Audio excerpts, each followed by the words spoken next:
My name is Joe Lampley, and I'm originally from Pike County, Alabama. The city is Brundage. It is a rural agriculture community. I grew up under the leadership of my dad, working directly at his feet. From there, I went to Tuskegee University, political science with a minor in history and philosophy, and from there to law school at Southern University.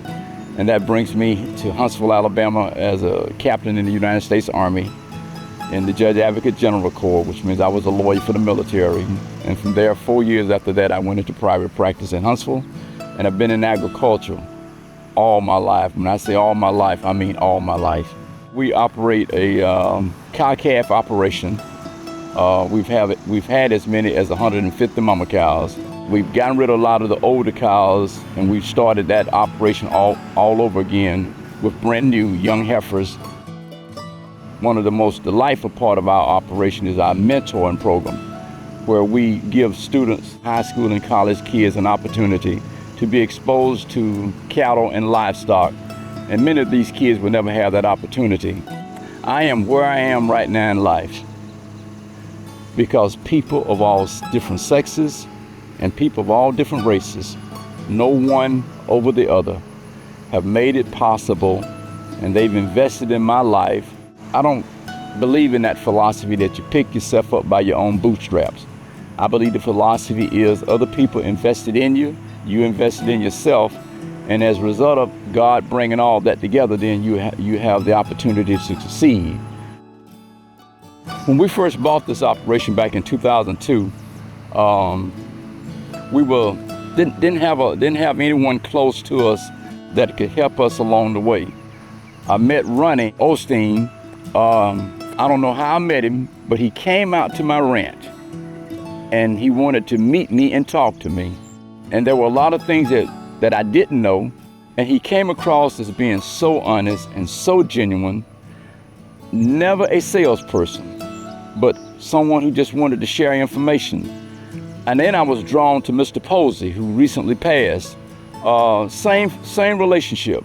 I could call him anytime I wanted to call him, and he would take my phone call.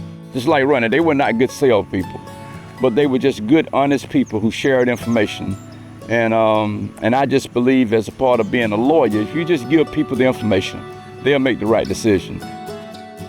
The future of agriculture, I think right now is, I don't know if we have enough younger generations to step up to the plate and replace the older generation. So with that being said, it's a lot of hard work in agriculture, a lot of dust to dones, and a lot of late night hours. The younger generation tend to prefer an 8 to 5 and tend to prefer their own time and their time off.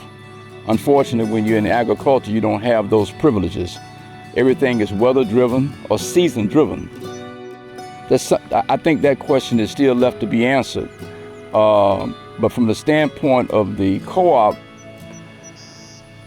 being available and playing a role in how we go forward, I think that's super critical. I'm a Christian. I like to see new life. And to me, new life represents all the things that Christianity stands for. Whether it's a new blade of grass, whether it's a blackberry plant that has blackberries, or it's whether I witness a cow giving birth to a calf and we have that new life. So the thing that attracts me, and I hope that would attract the new generation, is agriculture represents life. I appreciate the people at the Lincoln County Co-op.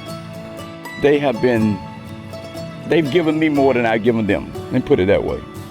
They've given me their sincere concern for my operation. And it's never, to me, I have never perceived that relationship was one about, will you buy products from us? I always thought it was one, we're here to help you, and we're here to share information with you. And if you give us an opportunity, we'll demonstrate to you that we are concerned about your operation.